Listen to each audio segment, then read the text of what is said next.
In this lecture we will discuss small derivation on angular momentum. तर पहा, जिथे जिथे रोटेशनल मोशन असेल, रोटेशनल मोशन तिथे तिथे अँग्युलर मोमेंटम असेल एल. तर पहा, ही ऍक्सिस आहे.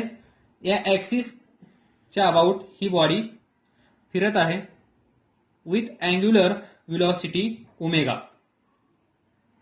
एक बॉडी आहे, तिचा काहीतरी ऍक्सिस आहे आणि त्या ऍक्सिसच्या about this axis this body is rotating. That is this body has rotational motion. आणि जर तिथे रोटेशनल मोशन असेल तर तिथे अँग्युलर मोमेंटम पण असेल. तर पहा, आपण मागच्या लेक्चरमध्ये डिस्कस केलं, जर सिंगल पार्टिकल असेल तर आपण अँग्युलर मोमेंटम कसा फाइंड करतो? R cross P, R cross M V, M R cross V. So M R V. या प्रकारे आपण सिंगल पार्टिकलचं अँग्युलर मोमेंटम फाइंड करतो. पण इथे सिंगल पार्टिकल आहे का? नाही. इथे एक बॉडी आहे, रिजिड बॉडी आहे असं समजा, रिजिड बॉडी, आणि ती रोटेट होत आहे. That is angular momentum of rotating rigid body और प्युअरली रोटेटिंग रिजिड बॉडी. तर याचं अँग्युलर मोमेंटम कसं फाइंड करायचं? तर angular momentum I is equal to 1 last particle Ri cross Pi. This definition. म्हणजे प्रत्येक पार्टिकलचं अँग्युलर मोमेंटम फाइंड करायचं.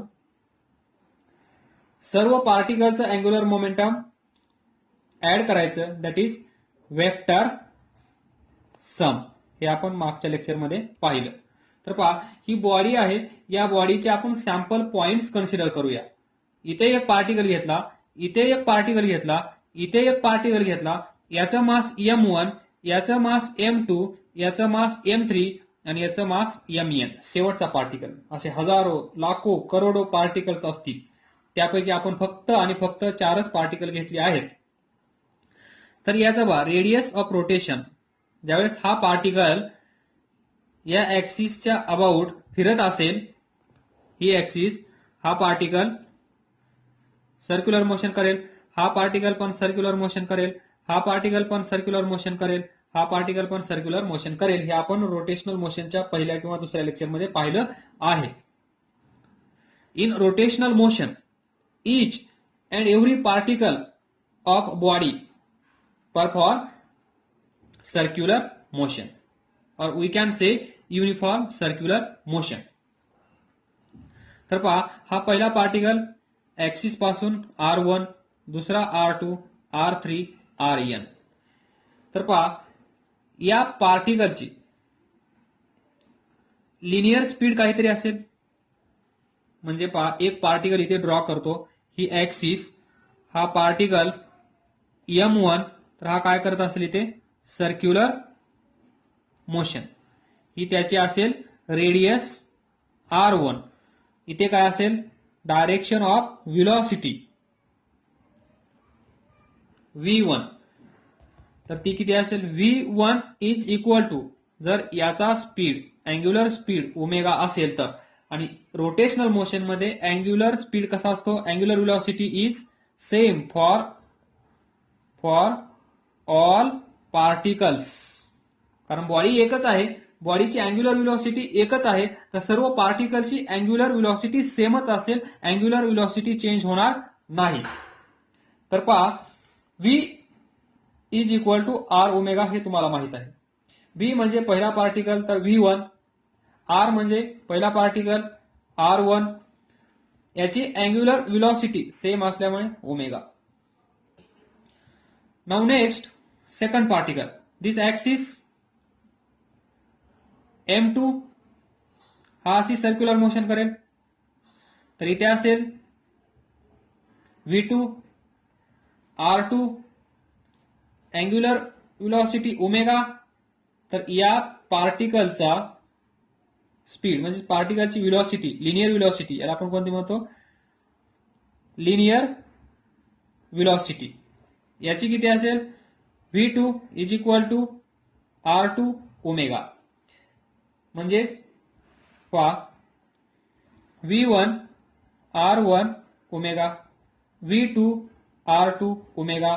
तिसरा पार्टिकल किती असेल? v3 r3 omega. शेवटचा particle dash dash dash vn rn omega star. म्हणजे लिनियर स्पीड या प्रत्येक पार्टिकलची आपल्याला भेटली आहे. नेक्स्ट, जर आपल्याला लिनियर स्पीड, लिनियर व्हेलॉसिटी माहित असेल तर प्रत्येक पार्टिकलचं लिनियर मोमेंटम फाइंड करता येईल. तर पहा इथे लक्ष द्या. We are using this definition to find angular momentum of this rigid body. आपल्याला या सर्व गोष्टी माहित असतील तर आपण त्या ऍड करू शकतो. तर पहा आपण फाइंड काय करत आहोत? Linear momentum. लिनियर मोमेंटम काय असतं? P is equal to mv. Mass scalar असल्यामुळे प्रत्येकाचा मास आपल्याला माहित आहे. पाहिजे आपल्याला व्हेलॉसिटी. तर आपण व्हेलॉसिटी प्रत्येकाची फाइंड केली. त्याचमुळे आपण ही व्हेलॉसिटी फाइंड केली आहे. तर पहा नेक्स्ट, जशी आपल्याला व्हेलॉसिटी भेटली त्यावेळेस आपण काय फाइंड करू शकतो? This linear momentum. So linear momentum of first particle is linear momentum of first particle is P1 is equal to M1 V1. बरोबर. त्याचप्रमाणे M1 V1 लिनियर व्हेलॉसिटी पहिल्या पार्टिकलची किती आहे? r1 omega. So r1 omega. Next पहा, similarly linear momentum of second particle. Second particle किती असेल? P2 m2 v2. m2 v2 किती आहे? Linear velocity r2 omega. Then third particle पहा P3 m3 v3. v3 किती आहे? r3 omega. So m3 r3 omega and so on. last particle. so nth particle किती असेल? Pn mn vn. तर mn vn किती आहे? rn omega.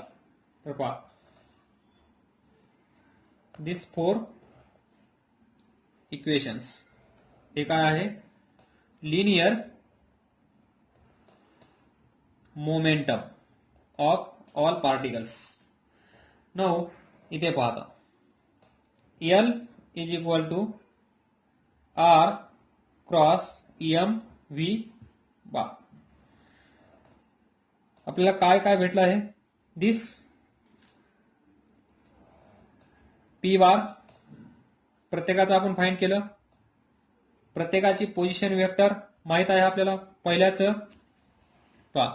पहिल्याचं distance r1 आहे, दुसऱ्याचं r2 आहे, तिसऱ्याचं r3 आहे आणि शेवटच्याचं rn आहे. तर पहा, now we can find angular momentum of each particle. Angular momentum of each. So angular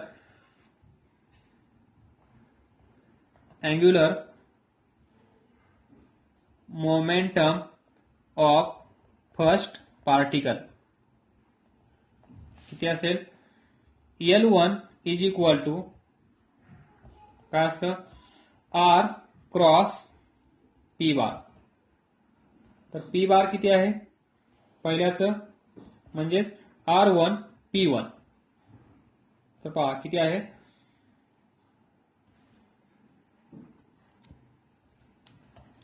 P1 R1 M1 R1 omega. तर पहा इथे काय येईल इफ वी कन्सिडर ओनली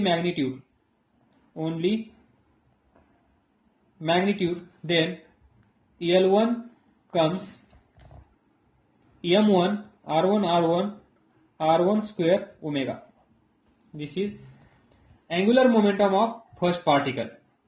तर पहा ओनली मॅग्निट्यूड या दोघांमधला साइन थीटा कसा असेल 90 प्रत्येक वेळेस. सर्क्युलर मोशन पहा हा पार्टिकल इथे आहे दिस इज आर आणि ही व्ही आर व्ही दोघांमधला अँगल कसा असेल प्रत्येक वेळेस 90 डिग्री. तर sine theta is equal to 1 येईल. This definition M V R sine theta 90 असेल तर अँग्युलर मोमेंटम काय असेल एम व्ही आर. तर पहा हे विसरून जा थोड्या वेळासाठी. L is equal to M V R sine theta म्हणजे साइन 90 1 तर काय येईल एम व्ही आर आणि ते या डेफिनेशन मध्ये एक आर असेल तो R square this M V R. त्यामुळे साइन 91 प्रत्येक केसमध्ये असेल. तर if we consider only magnitude then we get L1 is equal to M1 R1 square omega. So इथे लिहून ठेवा angle between V and R is 90. Circular motion. Again see, this is circular motion. Particle is here. Direction of velocity in this direction. This is R. So circular motion मध्ये हा V कसा असतो प्रत्येक वेळेस tangential. पहा या direction मध्ये प्रत्येक वेळेस रेडियसला कसा आहे ते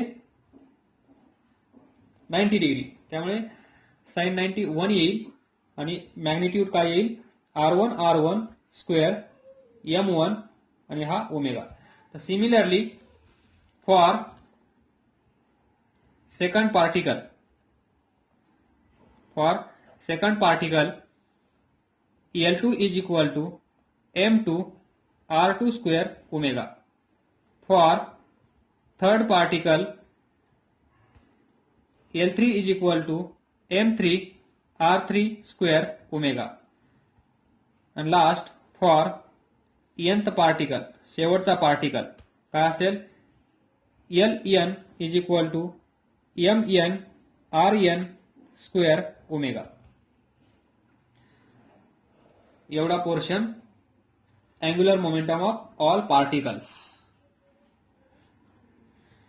हे बाहेर लिहून ठेवा कुठेतरी. एवढं याचं इथं काही काम नाहीये समजण्यासाठी तुम्हाला लिहिलं आहे इथं.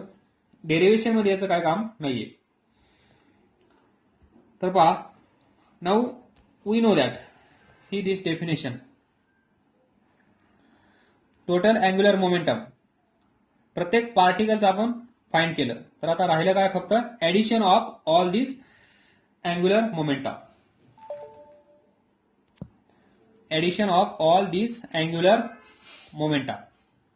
तर पहा total angular momentum L is equal to काय असेल पहिला L1 L2 L3 dash dash dash dash Ln. तर पहिला काय आहे M1 R1 स्क्वेअर ओमेगा. दूसरा M2 R2 स्क्वेअर ओमेगा. तीसरा M3 R3 square omega plus dash dash dash dash plus शेवटचा Mn Rn स्क्वेअर ओमेगा. तर पहा angular speed, angular velocity of each particle in rotational motion is same. So take it common. So m1 r1 square plus m2 r2 square plus m3 r3 square plus dash dash dash mn rn square common omega. तर पहा या bracket कडे थोडं बारकाईने पाहण्याचा प्रयत्न करा. काय आहे m1 r1 square, moment of inertia of first particle. m2 r2 square, what is moment of inertia, mr square, mr square. पहा m1 r1 स्क्वेअर म्हणजे moment of inertia of first particle.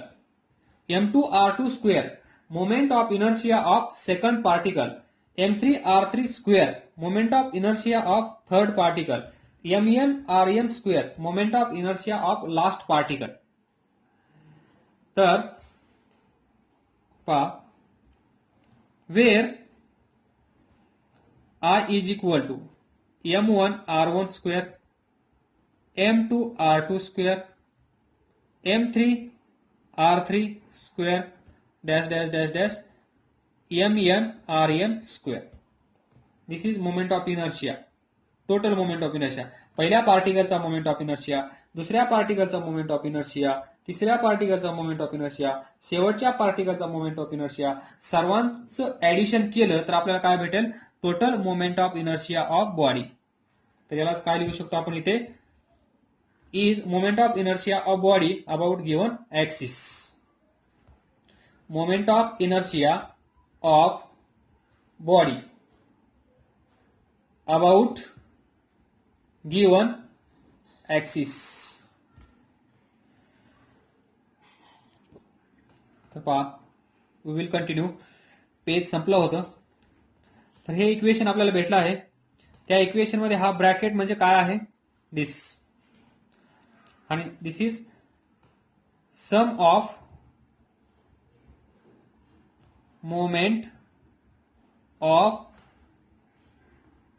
inertia of body about given axis or axis of rotation. This. तर हा bracket remove करून आपण तिथे लिहू शकतो. So I is equal to I omega, L is equal to I omega. तर पहा what is linear momentum, m is equal to mass times velocity. See, p is linear momentum in linear motion, L is angular momentum in rotational motion. Analogy आपण पाहिली आहे. तर p च्या जागेवर येईल L. Then m is mass in linear motion or translational motion. In rotational motion there is moment of inertia, moment of inertia. Then v is linear velocity in linear motion or translational motion. तर v च्या जागेवर कोण येईल, linear velocity. इथे काय असेल, angular velocity in rotational motion. So इथे असेल ओमेगा. तर पहा या साइनच्या जागेवर हे साइन द्या, या दोघांच्या मध्ये प्रोडक्ट आहे, इथे प्रोडक्ट द्या. तर हेच इक्वेशन तुम्हाला बाय एनॉलॉजी लक्षात ठेवता येईल in rotational motion. That is angular momentum is equal to product of moment of inertia of body about given axis into its angular velocity or angular speed. This is a small derivation for angular momentum. काही doubt असेल तर विचारा, कोणती step समजली नसेल ते पण विचारा.